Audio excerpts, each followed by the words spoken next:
హైదరాబాద్లోని కంచె గచ్చిబౌలి భూములపై కీలక పత్రాలు బయటపెట్టింది ప్రభుత్వం.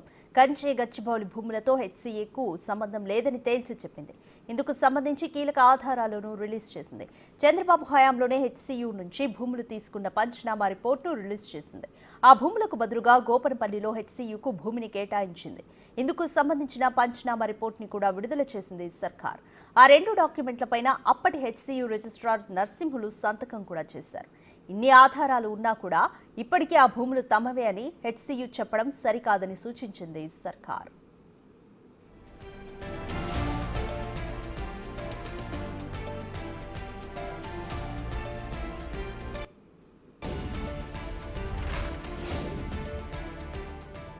అంతకుముందు టీజీఐసీసీ కూడా వివరణ ఇచ్చింది. ఆ 400 ఎకరాల భూమి ప్రభుత్వానిదేనని తేల్చి చెప్పింది. ప్రాజెక్టులో సెంట్రల్ యూనివర్సిటీ భూమి లేదని తెలిపింది. ఈ భూమికి యజమాని తానేనని న్యాయస్థానం ద్వారా ప్రభుత్వం నిరూపించుకుందని వివరించింది. ప్రైవేటు సంస్థకు 21 ఏళ్ల క్రితం కేటాయించిన భూమిని న్యాయ పోరాటం ద్వారా దక్కించుకున్నట్లు చెప్పింది.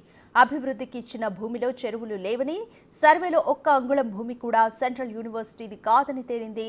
ప్రాజెక్టును వ్యతిరేకించే కొందరు రాజకీయ నేతలు విద్యార్థులు తప్పుదోవ పట్టిస్తున్నారని, అటవీ భూమి అంటూ తప్పుడు ప్రచారం చేస్తున్నారని కౌంటర్ ఇచ్చింది టీజీఐసీసీ.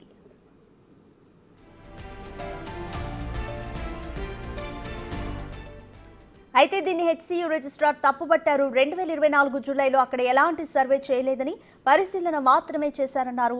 హద్దులకు అంగీకరించినట్లు టీజీఐఏసీ చేసిన ప్రకటనను ఖండిస్తున్నట్లు చెప్పారు. ఇప్పటి వరకు భూమి సరిహద్దులు గుర్తించలేదని, దీనిపై హెచ్సీయూకు సమాచారం ఇవ్వలేదని తెలిపారు. భూమిని కేటాయించడంతో పాటు పర్యావరణం, జీవ వైవిధ్యాన్ని కాపాడాలని మరోసారి కూడా ప్రభుత్వాన్ని కోరుతామన్నారు హెచ్సీయూ రిజిస్ట్రార్.